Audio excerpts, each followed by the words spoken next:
Hello, this is Alejandro Bratti from Believe in Yourself, Believe in Your Business, and welcome to the Spanglish World Network on Single TV channel 250.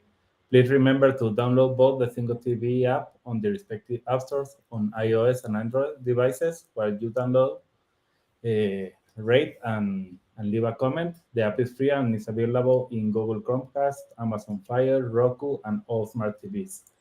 Today, I am really happy to have my good friend Chuck here with me. Chuck, I know that this is going to be amazing, and today I am very excited about this conversation with you. Likewise, my friend. Thank you so much for having me on today, Alejandro.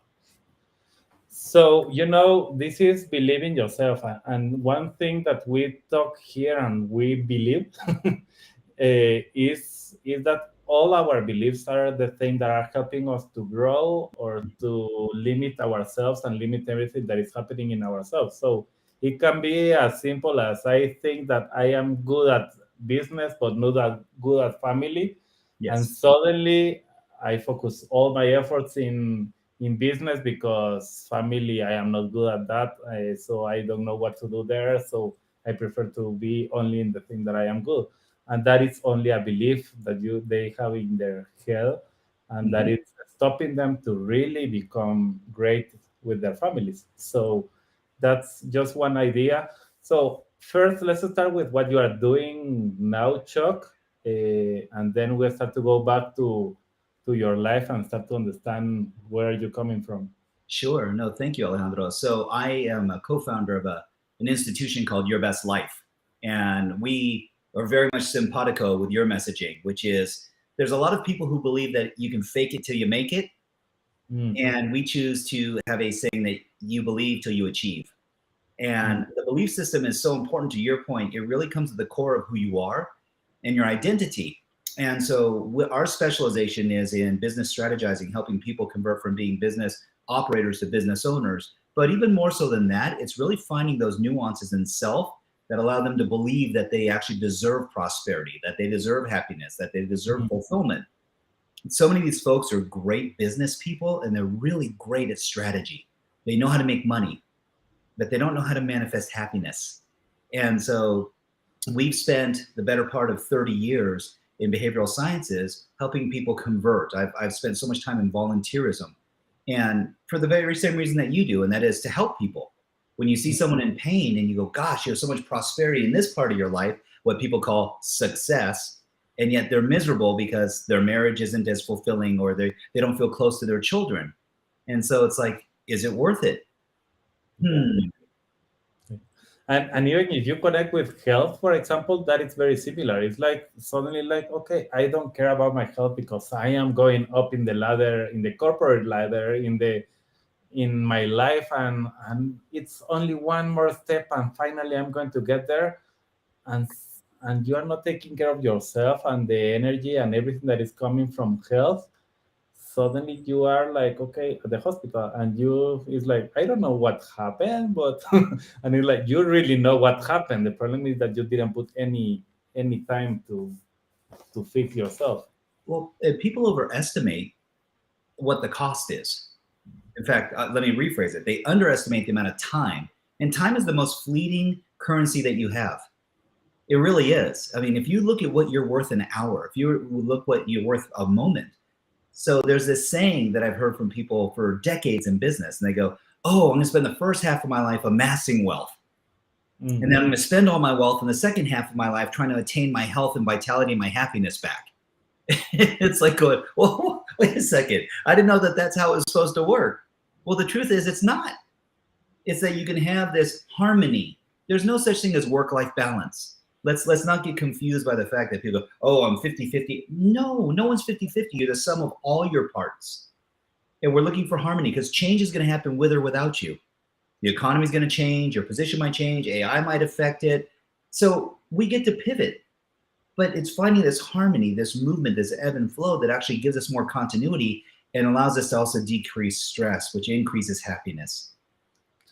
and there is something that, and I am going deep because I really love this topic. But for example, I have seen a lot of CEOs that they are like being amazing and doing amazing things, and suddenly you start to see that they are having some problems, and it's like, and if you double guess, it's maybe a family thing. It's not really in the business. It's No. not really something that they are going through in the business, because they have the strategy and everything, but they think that they didn't care for a lot of times. Suddenly it's becoming a big ball of snow that Yeah. is like creating a lot of instability and a lot of things. And that's exactly what you are saying. It's like, it's not exactly about like work-life balance. It's about like, okay, learning to, like, I am a whole. I am not only one piece as work. And that's why even the title for today, like talking about life, finances, talking about family, that is important, because everything is part of you as a whole. Sure. Health is very important. It's part of what you really need. And I have even seen some people that says like, okay, I want to learn how to do this so I can sleep a little bit better and a little bit less, so I can do more. And it's like, why dream less? Like, it's that is very important in your life also. So People will often forego self-care, and they will alleviate giving themselves the time and energy necessary in order to recuperate. And so they go, I'll just sleep less. And I said, well, if you do so, you're not detoxifying your brain, you're not recuperating your body. They actually did a study, and the people who live the longest sleep on average 6.5 hours a night. The people with the longest life cycles. And they figured out why. They go to bed when they're tired, but they're also fulfilled. They have spent time in engagement and made it worthwhile in body, mind, and spirit, not just in one area. And to your point, and you brought up something really important, Alejandro, and I commend you for this. Oftentimes, people will go to what we call the low-hanging fruit. They'll go, oh, I'm really good at business, so I'm just going to spend more time at the office. And I was one of those people for decades.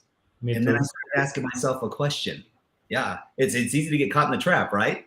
Yeah. And because I'm good at this. And people like giving you pats on the shoulder and going, oh, Alejandro, you're amazing. Oh, you're so good.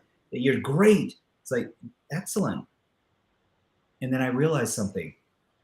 And I asked a very simple question. Why am I working so hard? Why am I working all the time? And it came to me, and I was like, so I can be a provider for my family, so that I can actually be that beacon and the example of what they need as far as masculinity, fatherhood, a doting husband, someone who's there to listen. But I would give everything I had, Alejandro, to everyone else. I was, heaven and earth. I'd move it for them. I would do whatever I needed to do for the client. And I did the same in volunteerism. And I started realizing that I was giving my time with my family away to others that didn't even know me. Yeah. In the hopes of contributing. So I created a saying, and it's that my family and I deserve the best of me and not what's left of me. Yeah. That is powerful. That is really. It shifted my identity, to your point, because we have a condition within the human psyche to remain consistent with what we believe we are. And anything that you say, to your point, you said this earlier in our conversation, anything that you put behind I am. So I am a father, I am an entrepreneur, I am a loving husband, I am a businessman, then that's your identity. Most people, though, have a tendency to gravitate towards one over another, though, especially if they're not having fulfillment in their relationship. Then they'll go, well, I'm just going to work more. You don't want me around anyway, so I'm just going to go ahead and work harder. But there's not a time that your wife and your children don't want you around. The truth is, they love you, and they need you. They don't need more money. They don't need more things and stuff. Although I'll speak for myself. My 10 million-year-old monkey mind goes, oh no, I need to give them higher quality shoes. They need to be a name brand, or they need to have this car, or they need to have this size house, or they need to have this much money in the bank. And the truth is, that's not the truth at all. And we even create some words that for us is like, wow, this is the reason. For example, in my case, I put a word like, I want to leave a legacy, and that's why I am doing all of this. And Yes. it's like my legacy is all this work that I'm doing. And really, my legacy is also the family that I have, also the kids that I decided to raise, Yeah. also my health, because how I can leave a legacy if I die at 45, it's like, so there is a lot of things that are important to check. So I want to go deep in your story because I know that we can go here another 30, 40 minutes happy talking about this. And really the idea of this is create awareness. So in your life, Chuck, start giving us some examples where you started to realize, like, okay, you had a belief before where you were working 24/7 to start to understand, like, no, I am not this. I am much more than this. I am much more than the CEO of this company. I am something bigger, What happened? How you had that awakening? Well, it's very interesting you ask, and it happened recently, of all things. I'm 56 years young. I feel like a 20-year-old. My wife says I'm 12, and so that creates its own issues. She goes, "We have 4 kids." I was like, "Well, we only gave birth to 3." She goes, "Well, I gave birth to them, and yes, but you're the 4th one." So a couple years ago, during COVID, of all things. I had been spending a lot of time in a very high level community and traveling all over the world. I was a volunteer trainer. I was a volunteer, if you want to call it, a mentor strategist, and helping people at extremely high levels, CEOs, CFOs, multi decamillionaires, centimillionaires, and billionaires. These were the people that were in this community. And helping sponsor someone and supporting someone who is a very well-known personality. And I share this, they'll remain nameless because it's not important. What's important to note is I felt secure in being able to contribute my skill sets after 30 years and as a neurostrategist, being able to help people. And it felt really good. Felt really good. I didn't realize the cost though, because every time I went and helped someone else for a week, I was taking that week away from my family. And I thought they were behind me, and they were, because they love me and they love how I show up and what dad gets to represent and what my loving wife saw as far as a representation of a man, a masculine man. Long story short, during COVID, we weren't able to travel. And I decided to stop playing small. And I said, I'm going to go ahead and start my own business. And that's how Your Best Life came about. We were like, we want to travel. We want to see the world. That's fine if everyone wants to take a time out, but we're going to go ahead and live and prosper in life and continue to grow businesses and do what we do. So we opened a business, and then immediately I had my status in that community revoked. Like they just took it, like, boom, done. Wow. Oh, after 22 years, and it gets better. Then they decided to file legal action against us. So I'm like going, okay, this is different. Like I volunteer. I'm not even an employee, by the way. And I'm like, wow. And what this taught me is that there are a lot of communities and there's a lot of times in life where people will rally around a cause.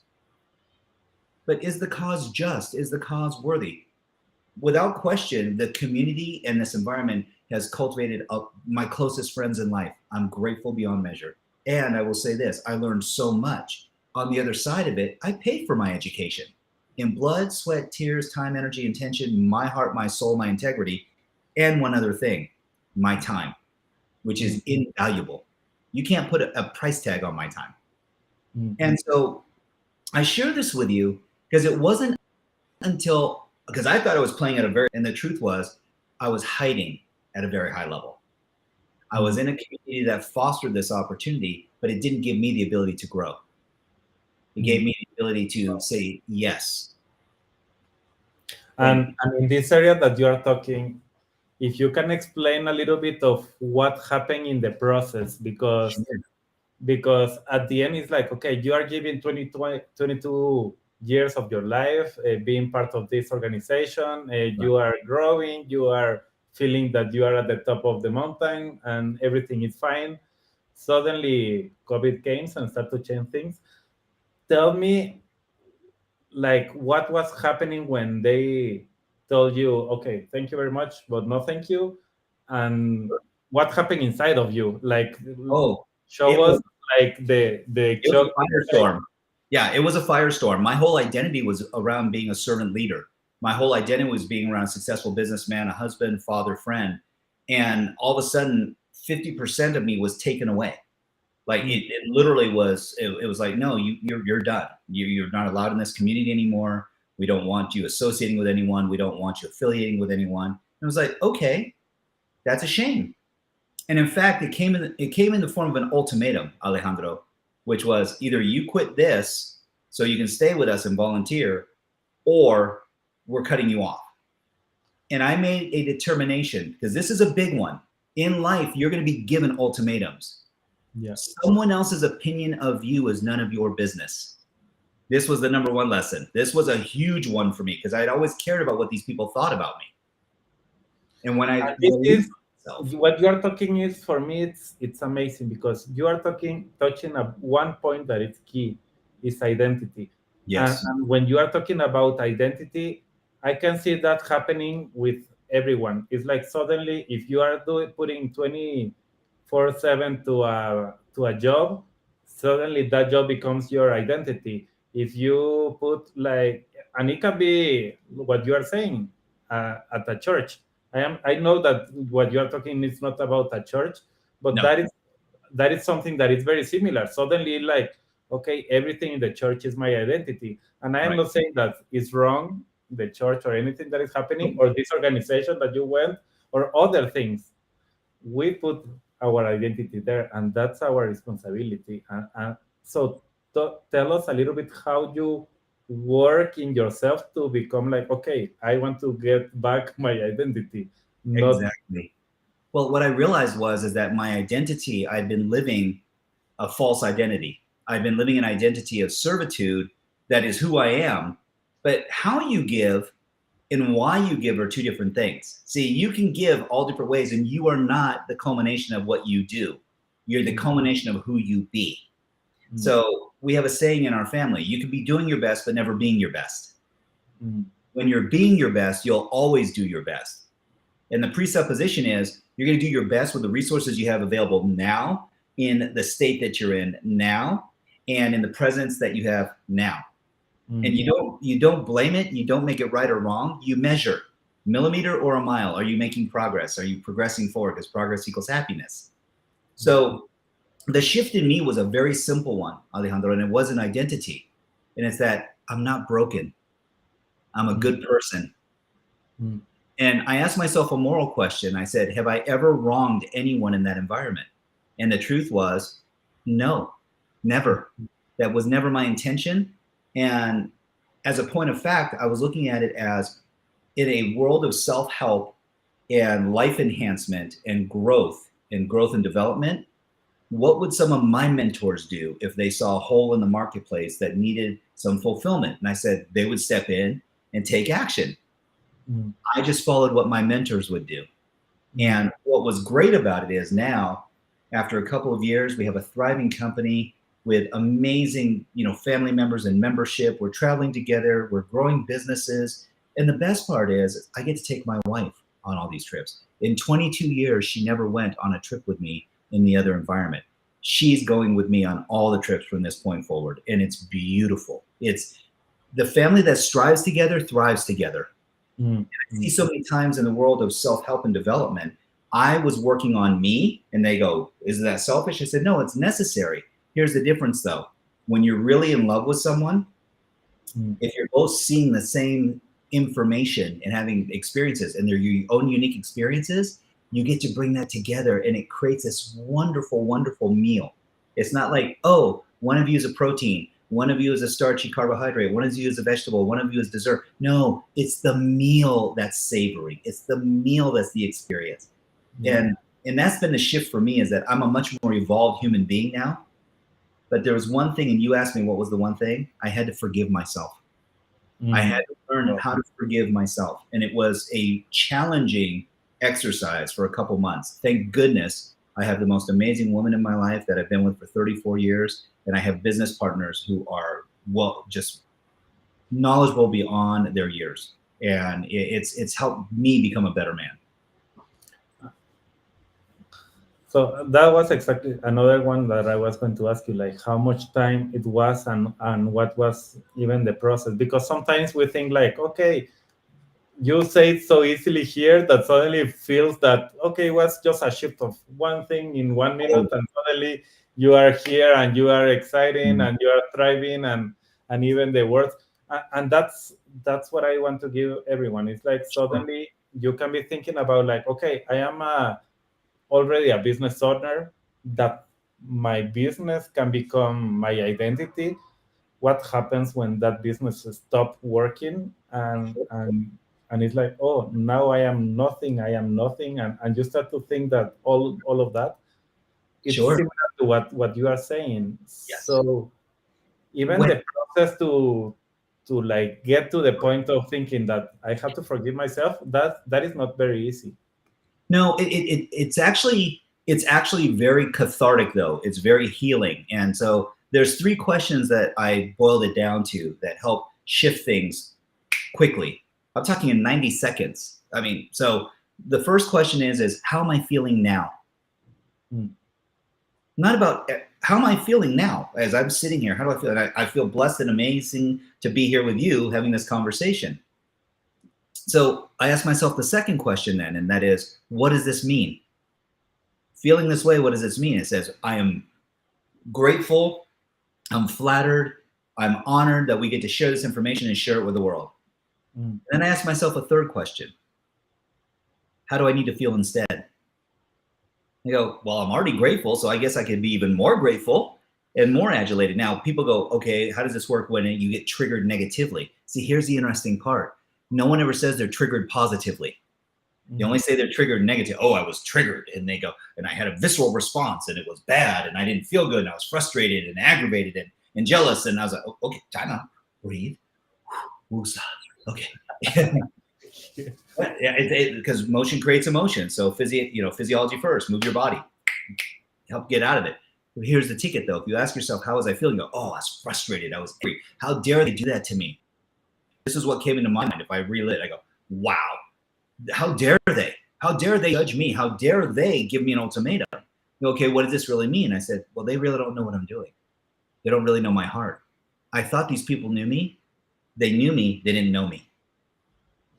Oh, well, I can't judge someone if they don't know me. I can't. In fact, that'd be rude to judge someone. So let's get rid of judgment. Let's go ahead and eliminate trying to abolish someone or give them a punishment for what they don't know. I said, so how do I need to feel instead? I said, whole, complete, honest, authentic, real. I go, wow, am I feeling all those ways? I go, not when I let them take control of my universe, not when I let their influence. There's a beautiful saying, your story is not yours to keep, it's to share. Because sharing is caring.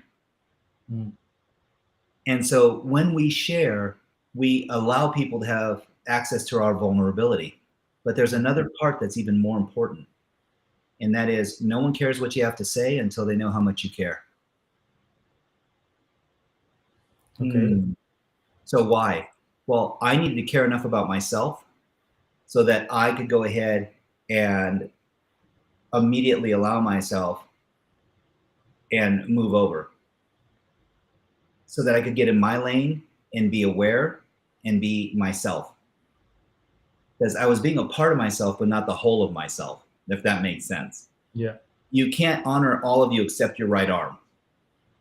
And you go, oh, this is the bad part. This is the part that doesn't work. And I go, okay, well then anything that I judge, I lose access to. I lose access to its gifts and talents and its abilities. Well, I was losing access to the parts of me that were necessary to grow the business. I was losing the parts of me that made me a loving, doting husband and father. And I was like, wow, then I have to stop the judgment. And the first person I need to forgive is me. Yeah, and everything starts. So let's go in that part of forgiving yourself, because sometimes we decide, like, even for example in my case, I started to create a lot of problems and I did a lot of mistakes financially in the past. And when I was doing that, the first thing that I started to do is like, okay, the reason that I am taking all this bad decision is this person, because this person was creating a lot of noise in my head, and he was creating that. And then I started, oh no, but I remember that this other person also created a lot of things. Mm-hmm.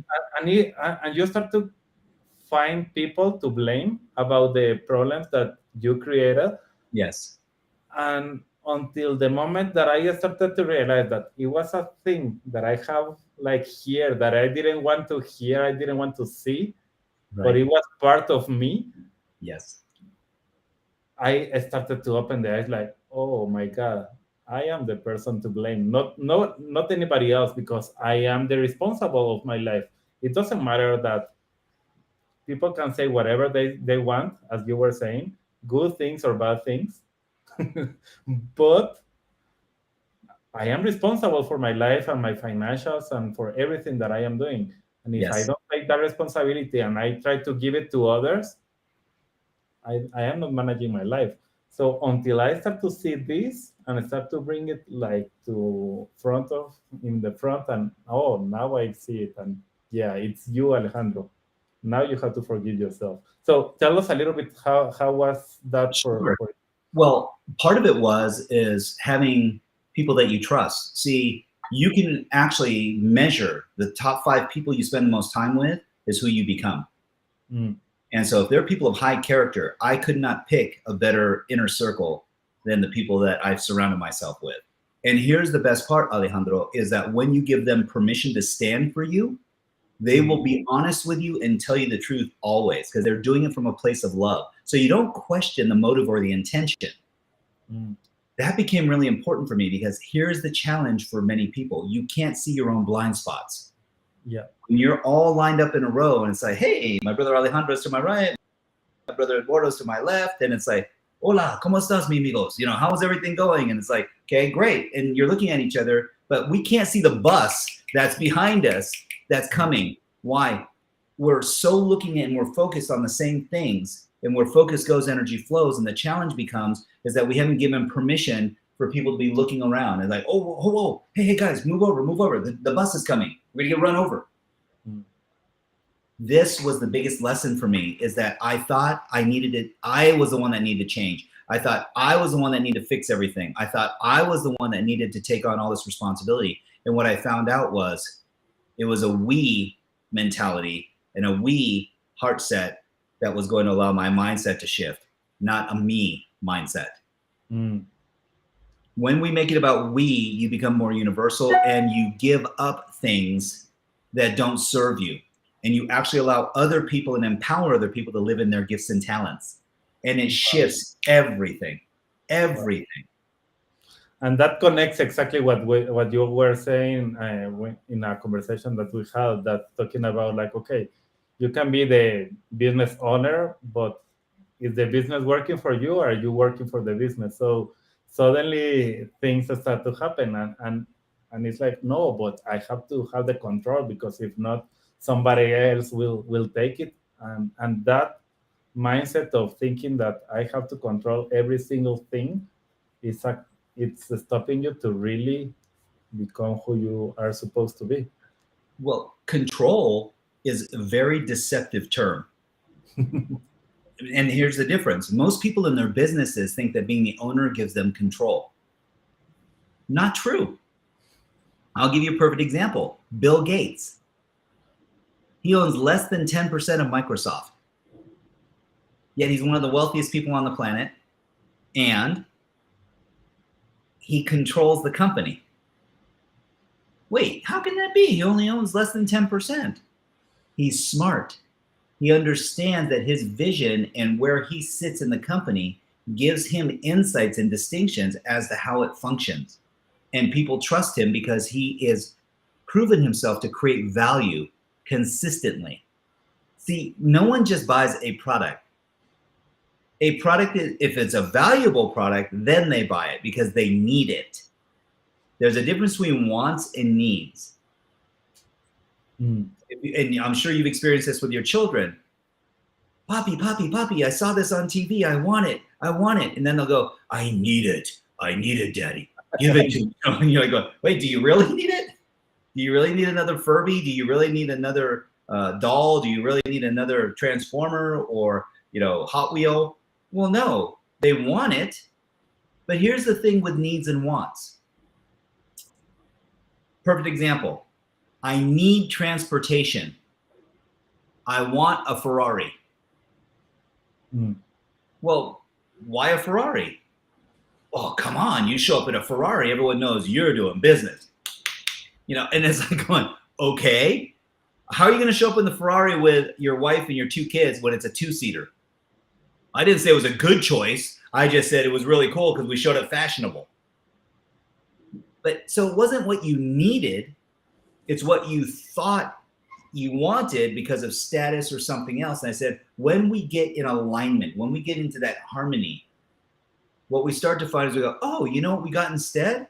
We ended up getting a Tesla X. Why? Because it seats 7 people, it's economical, it's electrical, and it can park in tight spots. My wife loves driving it. I love driving it. It seats everybody. It's a safe vehicle. I go, okay, great. And it's faster than the Ferrari. So, people go, wait, what? I said, it's faster and more powerful than the Ferrari. And it has less maintenance. And they go, then why wasn't I thinking about that? I said, because it's not flashy. It doesn't have all the bells and whistles. You can get a bright metallic red one, and I'm sure you'll get a lot of looks in it. But my point in being is, when we honor our needs, our wants actually get fulfilled. Not the opposite way around. And I am loving this. So let's start to see other areas in this wheel that we are talking at the end. It's like a wheel of life that we are talking. So other areas that you started to see that, okay, how was your belief before and what you needed to do to change that belief to start to be fulfilled again in that area that you want to share here? Sure. So spirituality was one. It got to the point where I was on these trips so often that I wasn't able to go to church. And because I'd be in a foreign country, I'd be, in service. I'd be up at dark 30 in the morning, 6 a.m. And I would literally be going till 1, 2, 3, 4 in the morning. I'd sleep for 2.5 to 4 hours maybe, and then do the same routine over and over and over again. And so when you're in service to others, it really is a calling. Now people go, you must have been exhausted. I said, no, that's the amazing part. When you're in flow and you know how to manage your energy, you're bringing in energy and expending energy. It's this amazing cycle. So, but I started finding that I wasn't feeling full. I was feeling satisfied, but not full.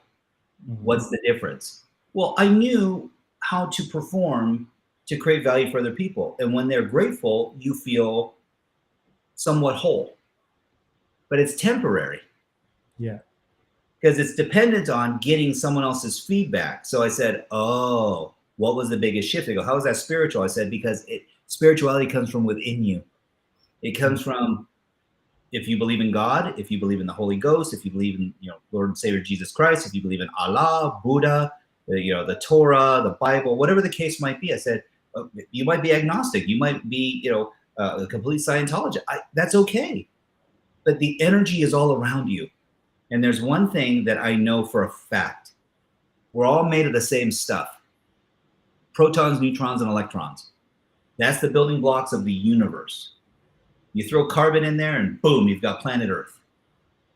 And so I looked at that and I said, okay, if I'm made of this, you're made of this, all these other people are made of this, the seat I'm sitting on, the air I'm breathing, I said, I'm swimming in a sea of energy. And I'm a being of light. The universe created me in its image. We may have different skin, different eye colors, even different ethnicities. We're both human beings. We're part of the same race. Yeah. And I go, okay, this is beautiful. To your point, change doesn't come from outside of you. Spirituality doesn't come from the outside of you. It comes from within you. Because it's the core, it's that spark that ignites you and allows you to be connected with everything else. So another family saying, you don't have to take the hard way out. You can take the easy way in. And that's what I chose to do. I chose to allow myself to not be broken, to not be something that needs to be fixed, to not be wrong, but to be me. To be me. And I go, there's nothing more perfect than you being you, because there's no one else like you. Wow. So, and this is like maybe the third time that I hear you talking about a broken. That sometimes that's how you are feeling sometimes. And broken, when you are talking about that, you are connecting with how you feel inside, because that's another word that people can like, okay, broken, he's talking about financials and he doesn't have the money to pay anything. Sure. So it could be financial, it could be family, it could be fitness, it could be in faith. There's many ways to feel broken. Broken means in some ways confused or misaligned. It's kind of like when you're in alignment, body, mind, and spirit, everything is flowing. Everything, you don't even have to worry about things. Everything is just fluid and clean, and everything makes sense. Broken means in a wider sense that we're having some struggle or discord or disagreement with self. It's a powerful word because for me, there was a time in my life I felt broken in my youth. And it had more to do with segregation and being different ethnicities, but that's for another story. I'll say this. What I found is that what most people look at being a hindrance is actually their gift. You know, I have a nephew who is autistic. I have a niece who's Down syndrome. And they are two of the happiest, most well-adjusted human beings I've ever met in my life. They are so gregarious and so loving and so fun, and life is so simple, and they see things in a different way. They have a very different perspective of the world. And I so honor that because it gives them uniqueness that I may or may never experience. I experience it at my level in my way, but they get to experience it at a whole nother level. Wow. And so the other day happened that I have been working in confidence and other things in my life for a while. And I was feeling like, okay, I am already like there. I am exciting. I love how am I and everything. And I had the experience of connecting about like, okay, start to see a role model and start to feel how another person is in confidence. yes. And when I saw that and I started to connect like in a meditation mode, suddenly I was like, oh my God, there is other levels of of confidence and all the other levels. So, and that's what I'm hearing what you are saying. And it's like Yes. sometimes we think that, okay, I am at the top of the world and suddenly in this area of my life, it's amazing. And just as a summary of what we have talked until now, if you start to open your eyes to start to see like what are other areas in your life that are creating the problem, like the one that I was talking about, the financials here, that it's hidden, that you don't want anybody to see. What happens is if you start to work on that and start to open your eyes to see like, okay, let's forgive myself even in this little area that I don't want anybody to see. Right. Well, it's healing, but the other part is too, and I'll remind people of this. And in neurolinguistics programming and neurosocial conditioning, and even in hypnotherapy, the brain does not understand negativity. The brain doesn't judge. It's binary. It's black and white. So if I tell you as an example, do not look for the elephant. As you look around, I don't want you to look for the elephant. Yeah. 99.9% of the people will start going, there's an elephant? Where's the elephant? And the reason being is that the brain is looking for evidence. It's not the fact that we said, don't look for the elephant. It heard elephant. And it's like, oh, there's an elephant? I love elephants. They're really cool creatures. Oh, there's an elephant? I'm fearful of elephants. The point in being is that the brain looks for it. And so whatever you resist persists.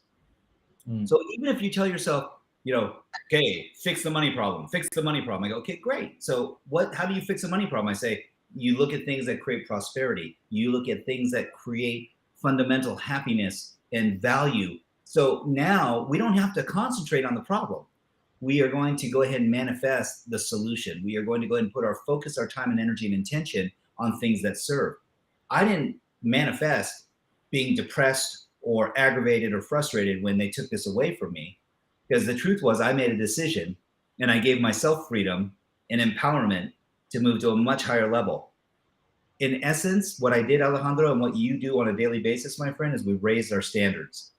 See, when we set new standards, it's not an outcome. When we set the standard, it's fluid. Sometimes we're going to surpass the outcome, that, you know, the standard. Sometimes we're going to be just below it, but we're always going to be around the gravity of the standard. And our standards, we constantly strive to meet and exceed and achieve. So that's beautiful. Unlike an outcome or goal, and the only way it's an outcome or goal is if you judge it. Did you pass or fail? But you don't judge a standard. You raise or lower your standards. Wait, it's adjustable? Wait, what? We could do that? I was like, you sure can. So your top of the world is not exactly the top of the world. There is another level that you can go, and that's something that you can decide if you want.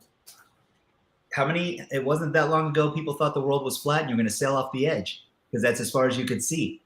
Yeah. And so it's the same thing. Right now we think, oh, our universe, you know, they said it's 9 planets. And I'm like going, we're one small Milky Way in a vast universe. We're one galaxy. There's millions of these galaxies.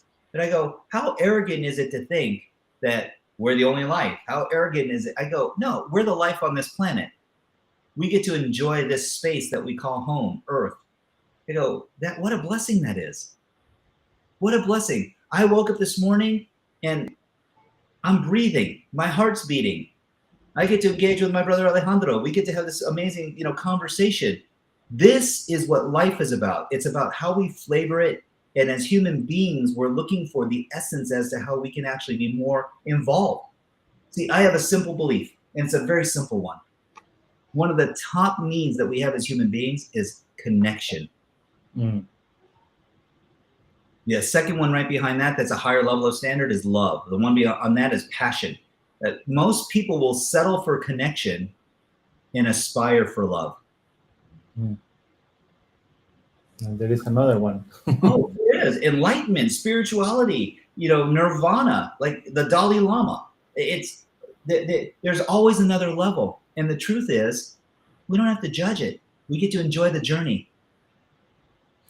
And quick question, because we have talked a lot, like, I love when you started to talk about the spirituality and connecting yourself. So I know that there is a lot of things that happens to us, and this is something that we do. I want to know from your point of view, or what do you do when things happen and you are completely out of exactly that alignment that we're talking here? What are the things that you do to bring back the alignment and start to feel connected and start to feel the love and the passion and all the things? Yes.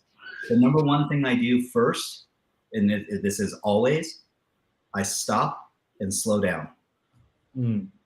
It's very easy to get caught up in the emotion and emotion of what's going on. Slow down. Second thing, I box breathe. I breathe in for 4 seconds, I hold for 4 seconds, I exhale for 4 seconds, and I hold for 4 seconds. And I do this for several minutes. What that does is it actually gets your EKG and your EEG in synchronous rhythm. Yeah. So it's called box breathing, but I breathe in my heart. And I ask myself, first of all, I bring my attention to my heart and I just say, thank you, universe, for taking care of me. Thank you for this beautiful day. Thank you for my amazing wife. Thank you for my remarkable children.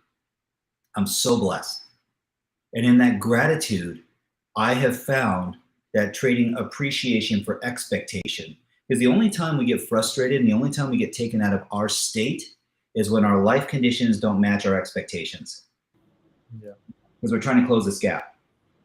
Yeah. And what happens in appreciation is that the expectations melt away and the appreciation takes over. And now those standards start to become very fluid. And you'll find immediately that the tension and stress leaves your body and that you actually feel much more connected and whole. Because now you're connected with all the energy around you. Everything is flowing through you, with you, in you. That simple exercise has saved more marriages, more lives from people who are suicidal, and allowed them to find their own space and grace. And this is exactly what we want to bring here. Is start to open the eyes to. There is two things that I want to give as a summary, and I love what you are talking here, Chuck.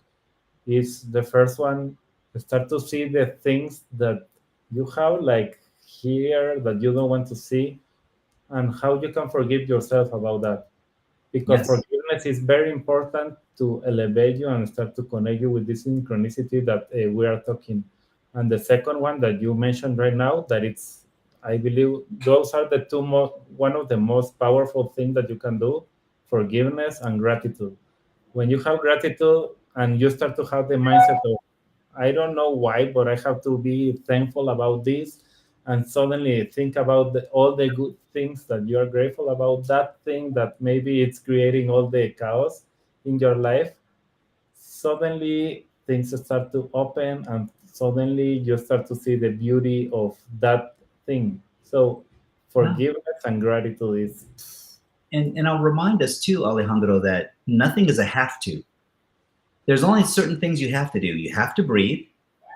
You have to drink water because you can only go minutes without air. You can only go out or days without water. You can only go weeks without food. Having shelter is extremely important from the elements, especially to take care of your family. But the last one is we get to connect and love. So love and connection become very important. But these are the needs that we have. And when we honor those needs, all of a sudden other things become less complicated. yeah, yeah. So, Chuck, if people want to connect with you, know more about you, know things that you are doing, how they can do that? It's really simple. We have two websites that you can check us out at. You can either go to chuckfhogan.com or you can go to yblnow.com. So yourbestlifenow.com. And they're really about finding out more about yourself. It's more than anything else, Alejandro, to your point, and thank you for this opportunity to connect with you. This has been a brilliant conversation. The world only gets better by sharing. And you've spent so many years of your life dedicated towards helping people grow and supporting their dreams and their progress. And I've done much the same. What I've found now is that when we give people better questions that they can ask, it actually helps everyone elevate. It actually raises the standard for everyone because Yeah, our yeah, standards are going to be different. And that's beautiful. We get to honor all of them. yeah. So I really enjoy that. I enjoyed this meeting today, Chuck. It was really amazing, and people that you were listening, really, there was a lot of like golden nuggets here. So thank you, Chuck, for this time together. Do you have one last comment or phrase or thing that you want to say? Like, okay, this, if you don't remember anything that we talked, I want you to remember this little thing. What is that? Yes. It's a saying from Maya Angelou. People will forget what you said. They'll even forget what you did. They will never forget how you made them feel. Mm, So be authentic, be real, share who you are, and let people know how much you care. awesome. So thank you, Chuck. Thank you, everyone that was here today.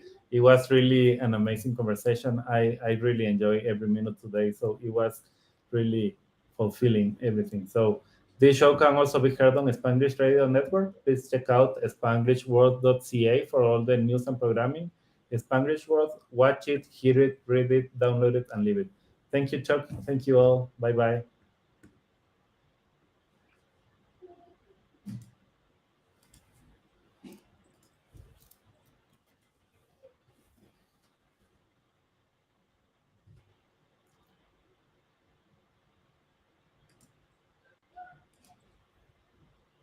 Tan, tan.